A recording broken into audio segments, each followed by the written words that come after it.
Votre échelle de bonheur, là, de 0 à 10 au moment de payer des impôts.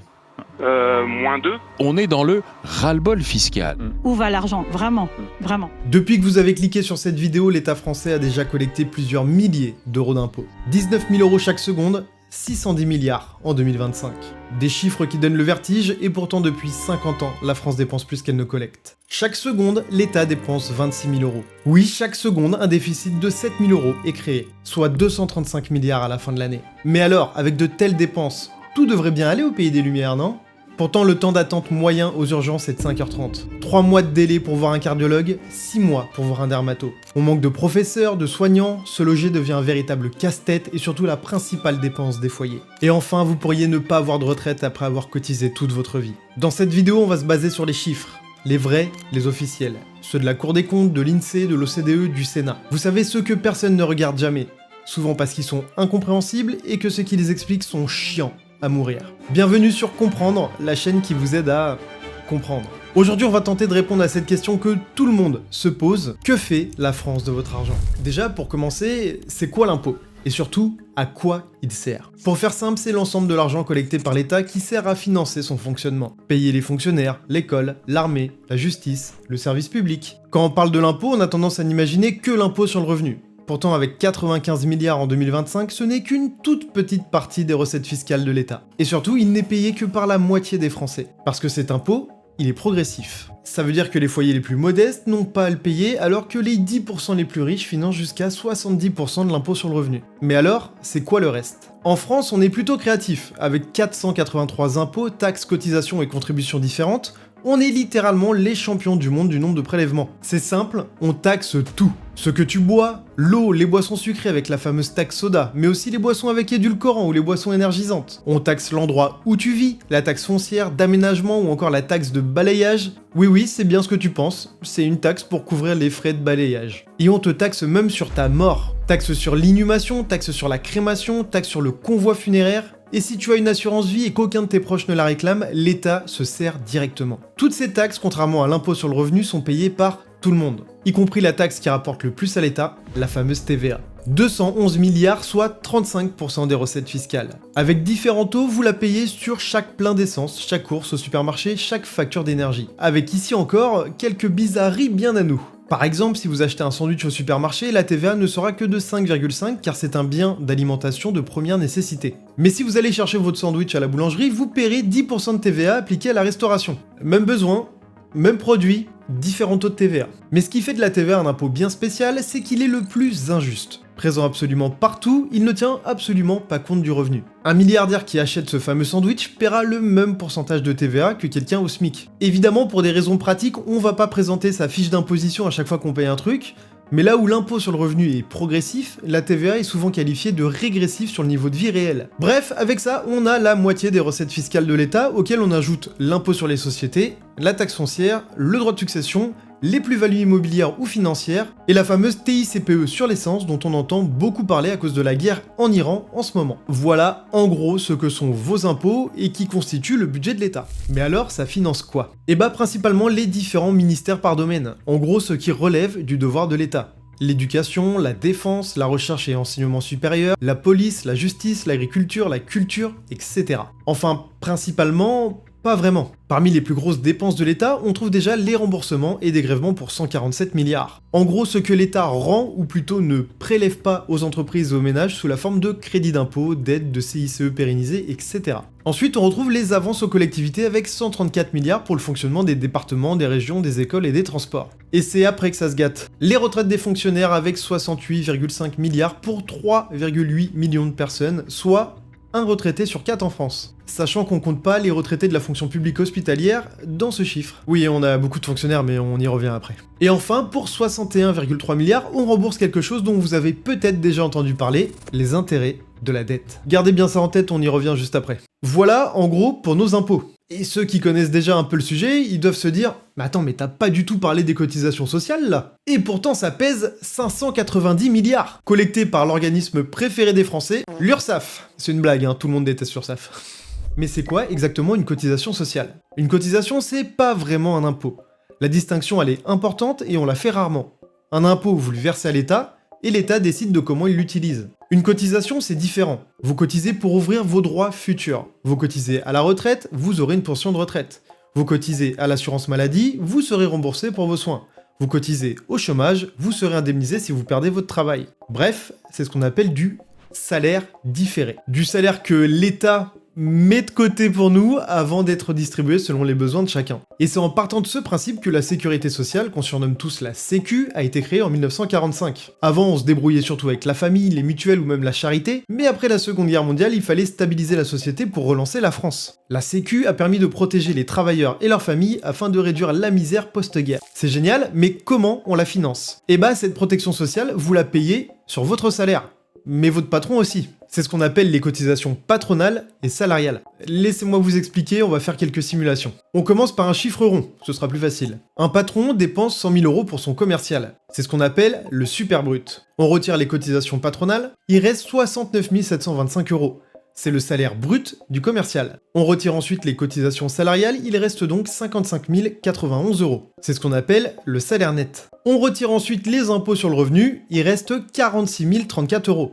C'est ce qu'on appelle le salaire net après impôt. Ici, on voit que les cotisations sociales amputent 45% sur le super brut, alors que l'impôt sur le revenu représente lui seulement 9%. Évidemment, les cotisations sont évolutives et par exemple un SMIC ne sera pas autant chargé. Mais dès le salaire médian, les cotisations pèsent presque aussi lourd. Bref, ça fait beaucoup de chiffres, mais en gros, ça sert à payer les retraites privées, la santé, avec les médicaments et les hôpitaux, le chômage et les allocations familiales, qui coûtent évidemment plus cher que ce qui est cotisé. En 2025, c'est 21,6 milliards de déficit. Le fameux trou de la Sécu. Bon, maintenant vous savez à peu près comment l'État récupère et utilise votre argent. Je vous ai épargné quelques détails, mais pour rester simple, en 2025, l'État a récupéré 1561 milliards d'euros. Sauf qu'il en a dépensé 1714. 152,5 milliards de déficit que la France a dû emprunter.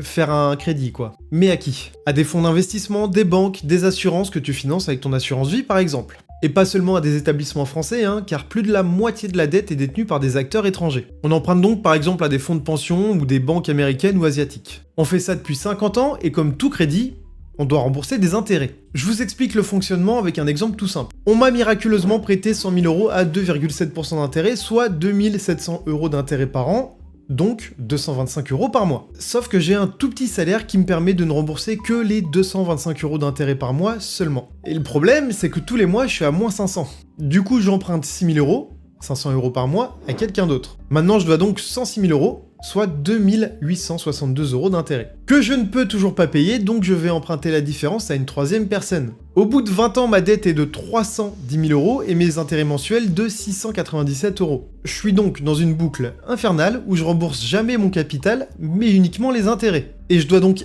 indéfiniment de l'argent aux gens qui m'ont prêté. Sauf que comme un effet boule de neige, elle grossit de plus en plus. Au bout de 50 ans, ma dette sera de 1 700 000 €, soit 17 fois ce que j'ai emprunté. La France, elle, est passée de 30 milliards de dettes, ce qui est plutôt raisonnable, à 3400 milliards en 50 ans. Et les intérêts qu'on appelle charges de la dette ont coûté 62 milliards en 2025. Après l'éducation nationale, c'est le deuxième plus gros poste de dépenses de l'État. Mais avec l'effet boule de neige, elle ne va faire que grossir pour devenir la première dépense de l'État tout prochainement. Je pense que vous comprenez que c'est pas génial, mais c'est quoi l'impact pour nous? Eh bah, c'est un transfert d'argent des classes moyennes vers les plus riches. D'un côté, vous payez la TVA, la CSG, l'impôt sur le revenu, et une partie sert à financer les intérêts de la dette, qui rémunèrent les créanciers de l'État, ceux qui ont prêté de l'argent. En clair, une partie de vos impôts vont directement dans les poches des fonds de pension, des banques, etc. Pour une dette qu'on ne rembourse même pas réellement, puisque ce ne sont que les intérêts. C'est à peu près 2000 € par ménage et par an qui partent en fumée, tout simplement, sans avoir un seul impact sur la situation du pays. Et ces mathématiques, ça empire chaque année. J'ai simplifié au maximum en occultant pas mal de détails comme les OAT, les périodes et leurs évolutions, mais si vous voulez plus de détails, posez vos questions en commentaire, j'essaierai d'y répondre. Et abonnez-vous au passage, car si vous êtes arrivé jusque là, c'est que la chaîne devrait vous plaire. Et surtout, ça aide énormément les nouvelles chaînes et les petits créateurs comme moi qui commencent tout juste. Merci à tous ceux qui le feront. Bon, ok, la dette et ses intérêts c'est une chose, mais où est-ce que le reste de notre pognon est dépensé? Eh bah déjà, dans les fonctionnaires, les gens dont l'employeur est l'État. C'est 5 851 000 personnes, soit un travailleur sur 5. Oui, moi aussi ça m'a surpris la première fois que j'ai vu ce chiffre, parce que j'en connais aucun moi dans mon entourage, mais c'est logique. Quand on prend l'enseignement et l'hospitalier, on a déjà 40% des fonctionnaires.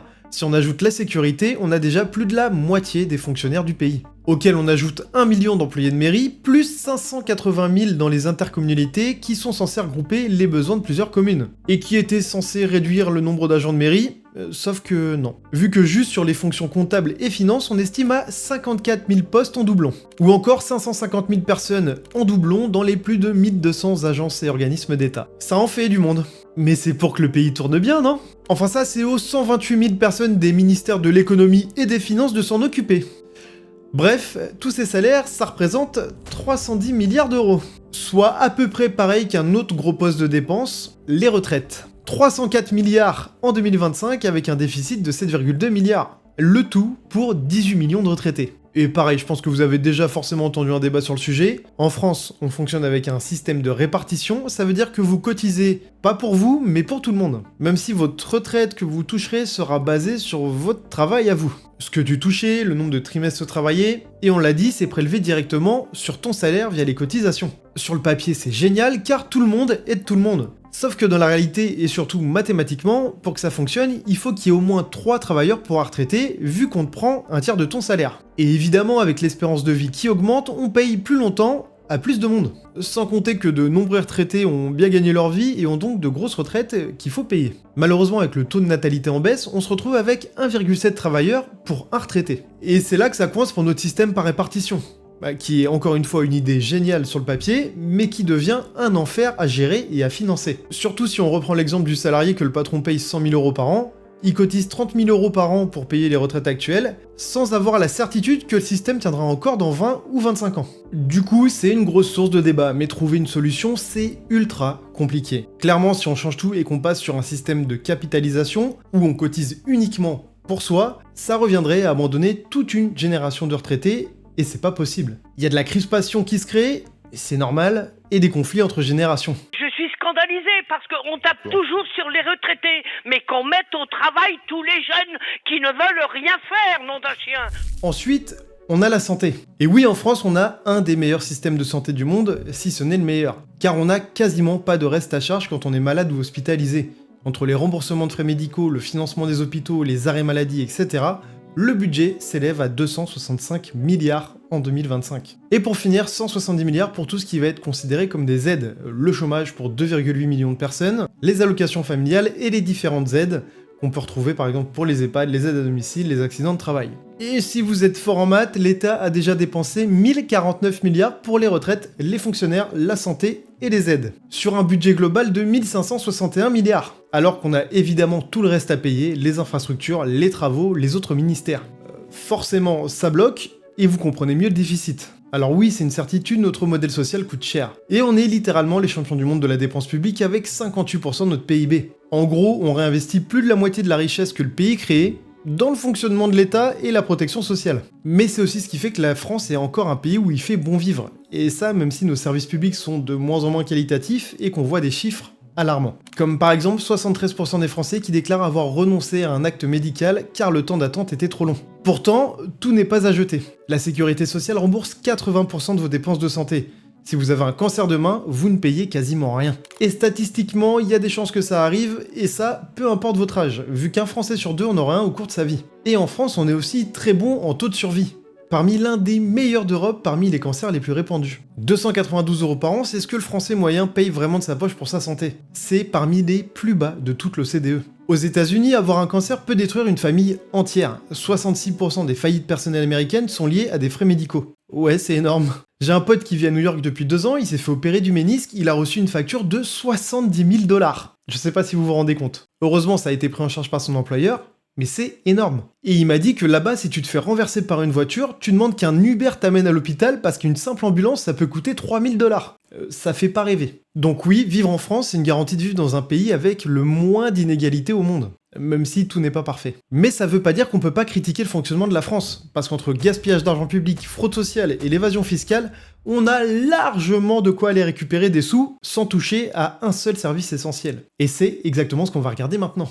Une fraude, c'est le fait de dissimuler et de mentir sur une déclaration de revenus, de chiffres ou de patrimoine dans le but de payer moins d'impôts. En 2025, la France a détecté pour 20 milliards d'euros de fraude. Un record. 17 milliards côté fiscal et 3 milliards côté social. Ça semble énorme, Mais entre ce qu'on détecte et la réalité, il y a encore un fossé. On estime la fraude fiscale réelle entre 80 et 100 milliards par an, donc 4 à 5 fois plus. Là aussi c'est énorme. Et parmi les fraudeurs, il y a 13 300 foyers avec un patrimoine immobilier de plus d'1,3 million d'euros qui ont payé 0 € d'impôt sur le revenu en 2024. Parmi ceux qui ont été contrôlés, il y a plus de la moitié qui fraudaient, avec des systèmes complexes en empilant des systèmes de niche fiscale pour ramener le revenu fiscal à zéro. Ou alors en créant des holdings familiales pour y laisser le bénéfice de l'entreprise et les utiliser pour financer sa vie personnelle. Que ce soit des résidences, des voitures, des voyages, sans jamais se verser un seul salaire déclarable. Alors tant qu'on n'en abuse pas, on appelle ça une optimisation. Mais si on franchit une certaine limite, ça devient de la fraude et c'est pour ça qu'il y a eu 58% de redressement. Ça, c'est pour la France, mais l'évasion fiscale internationale, elle est souvent légale. C'est le cas par exemple avec les sièges basés en Irlande. C'est super simple comme fonctionnement. Une multinationale dépose ses brevets en Irlande avec un impôt sur les sociétés à 12,5% et sa filiale française lui verse des royalties. Ces royalties réduisent le bénéfice déclaré en France à presque zéro. Et donc ses impôts français à zéro. Alors que les profits s'accumulent à Dublin. Pour 1 € gagné par l'Irlande via ce système, c'est environ 2,50 € perdus par les autres pays de l'Union Européenne, dont la France. Et pendant que vous payez 50 à 60% de charges sur votre super brut, une multinationale paye entre 5 et 12%, légalement. En 2021, on estimait ce chiffre à plus de 3 milliards de pertes pour la France. Et niveau fraude sociale, vous aviez peut-être entendu parler des millions de fausses cartes vitales qui circulent. En 2020, on estimait à environ 2,6 millions de cartes en surnombre. Des personnes principalement décédées, expatriées ou avec des situations non mises à jour. Mais depuis avril 2024, la situation a été fixée et la fraude à la carte vitale ne représenterait quasiment plus rien. Par contre, la fraude sociale globale, elle est bien réelle. En 2025, on l'estime à plus de 3 milliards également, sauf qu'elle serait plutôt aux alentours des 14 milliards en réalité. Dont 52% viennent des employeurs, pour du travail dissimulé, des patrons qui ne déclarent pas leurs salariés, souvent parce qu'ils n'ont pas de papier. 12% pour les professionnels de santé avec des actes fictifs, un médecin qui déclare un rendez-vous qui n'a jamais eu lieu, ou même des surfacturations, par exemple un acte médical qui est facturé 300 € alors que le rendez-vous en coûte réellement que 50. Et enfin 36% pour les allocations comme le RSA, les appels et le chômage, mais qui seraient de toute évidence des erreurs plutôt que de véritables oublis de déclaration. Bon, la fraude c'est une chose, mais le gaspillage d'argent public, c'est un sujet qui me passionne moi. Je vais vous donner quelques exemples rapides, mais globalement on perd littéralement des milliards tous les ans, sans jamais vraiment piloter nos dépenses. Parmi les 3 plus grandes villes de France, Paris, Marseille et Lyon, une étude de Génération Libre parue en mars 2026 a checké toutes les subventions que ces villes donnaient chaque année. Paris, c'est 241 millions pour 5217 subventions. Lyon, 110 millions pour 3234 subventions. Marseille, elle, 83,9 millions, plus 38 millions pour la culture et le cinéma. On finance des trucs comme des compagnies de danse qui font des spectacles, gestes pérennes des danses pour une hospitalité manifeste, ou encore cakewalk et promotion de la diversité et de la justice sociale. Le boulanger dit que nous dansons comme son caramel quand il le travaille. Ok. Ou encore 1 500 000 € pour l'association internationale, attention, des maires francophones. Le problème, c'est qu'1 € sur 5 disparaît sans qu'on puisse vraiment le retrouver. Bien évidemment, ça pose des problèmes de détournement d'argent public, et vous pouvez checker le casier de vos politiques préférés juste ici. Le site, il a récemment été pointé du doigt parce qu'il a principalement visé les gens du centre, de la droite et de l'extrême droite, en occultant aussi pas mal d'affaires qui concernaient l'extrême gauche, dont Jean-Luc Mélenchon, mais il y a aussi encore plein d'autres affaires, comme par exemple un député nantais qui était impliqué dans un réseau pédo, qui était même pas cité. Donc, faites attention à ce que vous voyez aussi sur internet et double-checkez toujours vos sources. L'étude conclut qu'on pourrait économiser littéralement 185 millions par an dans ces 3 villes seulement, sans pour autant jamais supprimer les aides essentielles, juste en arrêtant de financer l'incontrôlable ou des bizarreries associatives. Surtout que pendant ce temps, la taxe foncière, elle a augmenté de 37% en 10 ans. La dette de Paris dépasse les 9 milliards, Marseille 1,3 milliard. Et je vous mets aussi pêle-mêle quelques dépenses qui m'ont fait rigoler. Enfin, rigoler, c'est relatif. On a une sculpture cœur à l'entrée de Paris, 650 000 € baptisée le coton-tige par ses habitants, ou encore le coiffeur de l'Elysée sous François Hollande qui a été payé 10 000 € par mois sur le budget public. 10 000 € par mois. Pour rappel, le salaire du président, c'est environ 16 000 €, hein. C'est pas comme s'il pouvait pas payer le coiffeur. Enfin, il peut pas le payer 10 000 balles, ça c'est sûr, mais bon, c'était notre argent, quoi. On a aussi les fameux dîners de Laurent Wauquiez à plus de 850 € par personne. Bon, tu vois, Maud, ça, bien sûr, c'est tout ce qui me choque. Parce que c'est mon combat contre l'assistanat.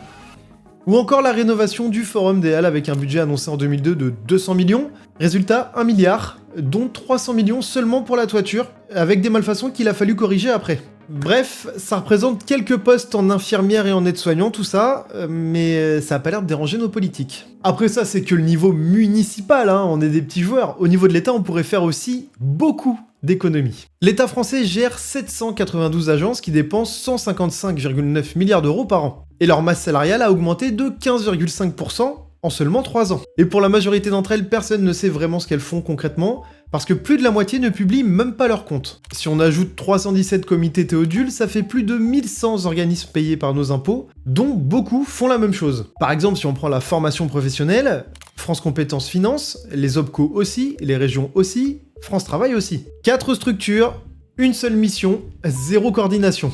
La santé publique, c'est pas moins de 7 structures superposées qui font la même chose. Et pendant ce temps, on a un rapport du ministère du Travail révélé par Radio France en avril 2026 qui montre que l'inspection du travail a perdu 740 postes de terrain entre 2015 et 2021, avec plus de 296 sections vacantes, des inspecteurs en burn-out, des tentatives de suicide, pendant que les effectifs de bureau, eux, augmentaient. L'IFRAP estime qu'on pourrait faire 3,3 milliards d'économies d'ici 2029, et le rapport Avignon, lui, estime l'économie possible sur le millefeuille territorial à 7,5 milliards par an. Pourtant, je comprends pas, on a donné plus d'1 milliard d'euros en 2021 à des cabinets de conseil pour faire le travail des agences d'État. Ouais, ça énerve. Et c'est même pas le pire. En juillet 2025, une commission d'enquête sur les aides aux entreprises est menée par Fabien Gay du Parti communiste et Olivier Reitman des Républicains. 6 mois de travaux, 87 heures d'audition, 33 PDG de grandes entreprises entendues, et voilà ce qu'ils ont découvert. Il y a peu ou pas de conditions pour les aides d'État demandées en contrepartie à des entreprises. 211 milliards d'euros d'aides publiques. Et ça, juste pour 2023, grâce à 2252 dispositifs. Oui, ça fait encore beaucoup de paperasse là. Même si globalement il faut plutôt garder 112 milliards une fois qu'on a retiré les remboursements et les exonérations de cotisations, la question c'est pas de savoir s'il faut aider les entreprises, parce que tous les pays le font, la vraie question c'est est-ce qu'on sait à quoi ça sert? Sauf que personne sait. C'est qu'il n'existe aujourd'hui aucune définition précise des aides publiques, qu'il n'y a quasi aucun tableau de suivi et d'évaluation, et qu'en réalité, il n'y a aucun tableau centralisateur. Donc, l'administration a été incapable de nous dire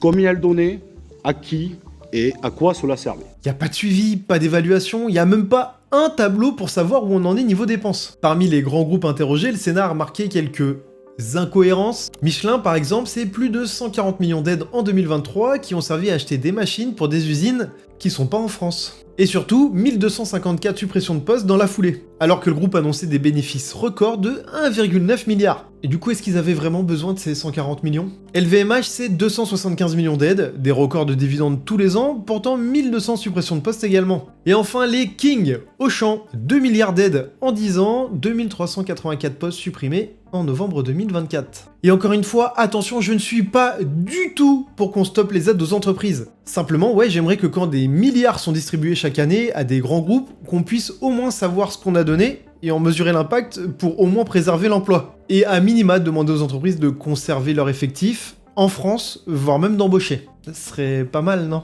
Ou alors on pourrait plutôt distribuer ces aides sur les petites et moyennes entreprises qui se font littéralement arracher par l'URSSAF, alors qu'elles constituent quand même 6 millions de salariés en France. Mais oui, effectivement, suivre des aides pour des millions d'entreprises plutôt qu'une centaine de grands groupes, ça demande du taf.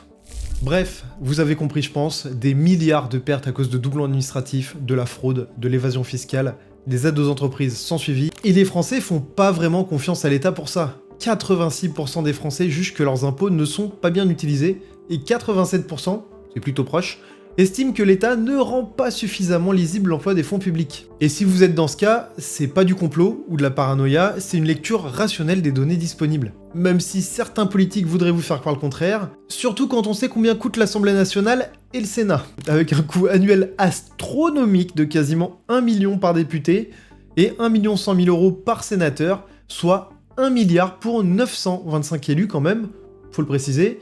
Ça prend quand même en compte leurs collaborateurs, les frais de vie, les avantages en nature. Quand on ajoute nos ministres et les retraités parlementaires, on arrive quand même à 2,1 milliards. Alors oui, c'est une goutte d'eau dans l'océan des dépenses, mais comment vous voulez demander aux Français de faire des efforts si ceux qui prennent les décisions vivent dans un autre monde? Ils ne sont jamais audités, jamais sanctionnés, et ils peuvent se représenter indéfiniment. Clairement, si vous voulez mon avis, la politique ne doit plus être une carrière, mais une mission temporaire au service du peuple avec une obligation de résultat et de transparence totale. Et surtout, vraiment le plus important, une responsabilité pénale de leur choix. Tu ne peux pas prendre des décisions pour des millions de personnes sans avoir à en assumer les conséquences. Bref, je vais pas m'exciter trop, on va revenir aux impôts. Le problème, c'est pas juste qu'on en paye trop, le problème, c'est que notre argent est mal utilisé et souvent même pas tracé alors que nos services publics se dégradent. Surtout qu'on aurait les moyens de faire autrement. Alors, voilà le tableau complet. 483 taxes, 59% de prélèvements sur votre travail, 57,5% du PIB en dépenses, 74 milliards d'intérêts de la dette qui vont devenir le premier poste de dépenses de l'État d'ici 2030, alors qu'on donne 211 milliards d'aides sans évaluation aucune. Notre modèle social est en faillite. C'est réel. Mais c'est ce modèle social aussi qui fait que la France est la France. Et le démanteler sans discernement serait une catastrophe. J'ai 2 personnes de ma famille avec un cancer et je suis heureux qu'on soit né ici. Qu'ils puissent être pris en charge sans mettre toute notre famille en péril. Et ça aussi c'est réel. Payer moins d'impôts, oui, on en rêve tous. Mais si déjà tout fonctionnait mieux dans le pays, on serait beaucoup moins réticents à payer. Pourtant sur le papier, la solution, elle est plutôt simple. Mieux dépenser pour mieux protéger. On coupe dans la bureaucratie qui parasite les services utiles, les doublons, les agences fantômes, les comités théodules, les postes administratifs inutiles, les gaspillages de millions pour servir une élite politique qui ne pense qu'à sa prochaine élection. Je ne prendrai pas ce chiffre pour dire que c'est un échec. Ça n'a pas marché. Je me suis amusé à regrouper mes recherches dans des simulations pour voir quels impacts ça aurait. Tout ce dont on a parlé aujourd'hui, ça pourrait apporter entre 35 et 43 milliards d'économies par an. Et on pourrait par exemple financer 7 mesures que j'ai imaginées pour améliorer notre pouvoir d'achat. Des mesures qui permettraient pour toutes les personnes qui gagnent moins de 5 000 € net par mois de gagner entre 52 et 278 € par mois. Le tout pour un coût estimé de 27 milliards, on a donc de la marge. Ça permettrait même d'embaucher, pourquoi pas, pour 8 milliards 190 000 personnes dans des services essentiels. 80 000 soignants, 60 000 enseignants, 25 000 policiers, 15 000 pour la justice et 10 000 pompiers sur le terrain, pas dans des bureaux. Si un jour ça vous intéresse de voir quelle proposition j'imagine pour la France, j'en ferai une vidéo si jamais ça vous chauffe, mettez-le en commentaire. Et ça, c'est pas une question de gauche ou de droite, c'est pas une question de plus ou moins d'État, c'est une question de discernement et de bon sens, savoir ce qu'on coupe et ce qu'on préserve. 2027, ça va venir très vite. Et je vous le dis, il n'y aura pas d'hommes ou de femmes providentiels qui sauveront le pays. Tous servent un électorat ou leur parti politique, et encore une fois parce que la politique c'est une carrière très bien rémunérée. La solution elle viendra de vous, de nous, et pas en écoutant les partis qui se battent sur des plateaux télé avec des sujets comme l'assistanat ou l'immigration. C'est à nous de décider ce qu'ils doivent faire de notre argent. On doit rentrer dans chaque décision importante, même si ça implique d'aller voter tous les mois. Si cette vidéo vous a permis de comprendre un peu mieux où va votre argent, ce qui finance vraiment, ce qu'il faut changer, partagez-la, commentez, abonnez-vous, encore une fois, c'est un énorme soutien, merci à tous ceux qui le feront. Vous êtes sur comprendre, et maintenant vous devriez avoir compris. Abonne-toi, non? Ah oui, abonne-toi.